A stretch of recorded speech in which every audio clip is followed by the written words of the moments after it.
বঙ্গবন্ধু শেখ মুজিবুর রহমানের জন্মশতবর্ষকে উদযাপনের নামে দেদারসে জনগণের অর্থ উড়িয়েছে পতিত আওয়ামী লীগ সরকার। মুজিব বর্ষকে ঘিরে রীতিমতো একটা উন্মাদনা তৈরি করা হয়েছিল। উপদেষ্টা পরিষদের বৈঠক থেকে জানা যায়, মুজিব বর্ষ উদযাপনের নামে বিভিন্ন মন্ত্রণালয়, সরকারের দফতর ও সংস্থা থেকে ১,২৬১ কোটি টাকা খরচ করা হয়েছে। বুধবার সচিবালয়ে অনুষ্ঠিত উপদেষ্টা পরিষদের ত্রয়োদশ বৈঠকে মুজিব বর্ষ উদযাপন উপলক্ষে ব্যয় হওয়া অর্থের হিসাব উপস্থাপন করা হয়।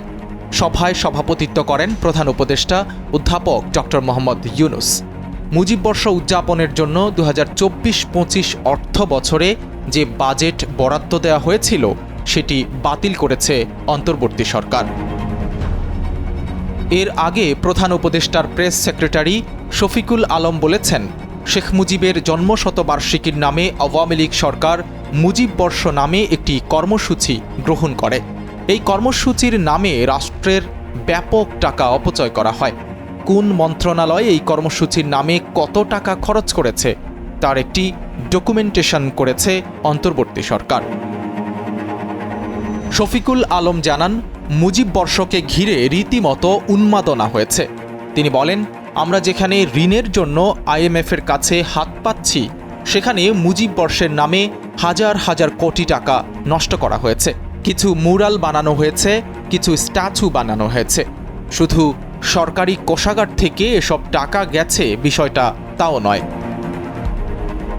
বিপুল সমারোহে মুজিব জন্মশতবর্ষ উদযাপনের উদ্যোগ নেওয়া হয় ২০২০ সালে।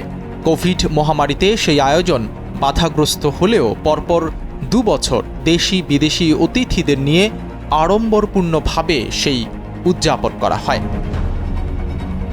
জানা যায়, অনেক ক্ষেত্রে বেসরকারি প্রতিষ্ঠানকে মুজিব বর্ষ পালনের জন্য জোর করা হয়েছে।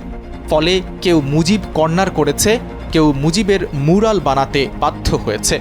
মুজিববাদকে সামনে রেখে টাকা খরচের একটা উন্মাদনা তৈরি করা হয়েছে।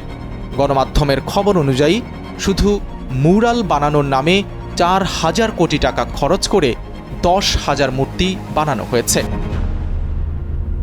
সাইদ রহমান, কালের কণ্ঠ।